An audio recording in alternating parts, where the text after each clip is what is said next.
Today we're on day 94 and we are reading Deuteronomy chapters 15 and 16, Luke chapter 16 verses 1 through 18, and Psalm 44 1 through 12. Now, as I read through today's psalm, I can't help but notice that we've been in a dark place in our readings for several days now. We've been in days when the psalmist is discouraged and disheartened, feeling abandoned or forsaken by God. I keep waiting for the upbeat psalms, the songs of praise that I typically picture when I think of the book of Psalms. But that's not what we have today. Today we have a psalm of lament.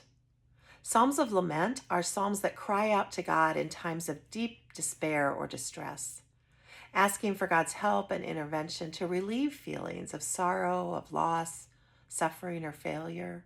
And that's exactly what we've been hearing. This psalm actually opens with praise, remembering all that God has done. How he drove out nations, how he planted their ancestors, how he made them flourish. And then in verse 9, we drop into lament. But now you have rejected and humbled us. You gave us up to be devoured like sheep.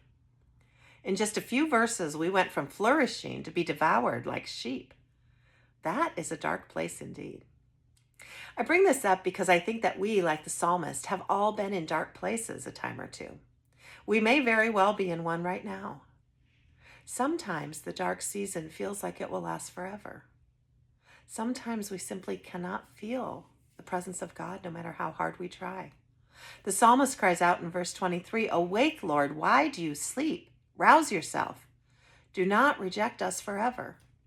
One translation ends with pain and troubles rather than misery and oppression. I think we can all relate to pain and troubles, maybe even right now. So how do we handle those dark times as believers? Should we never question God, never cry out and ask where he is? No. Should we never express our frustration or even our anger? No again. Our God is big enough to handle everything and anything we throw at God. What we should not do is stop crying out, stop praying, stop trusting that even in the darkest seasons, God is there and we will get through. What we should not do is turn away, even when God feels so far away. Psalm 44 ends beautifully. Rise up and help us, rescue us because of your unfailing love. After all of the despair, the accusations, the psalmist ends with this: God's unfailing love. Jesus loves me, this I know. Maybe that's all I need to remember when darkness seems like the norm and a crack of light would be welcome. Let it be, dear Lord. Let it be.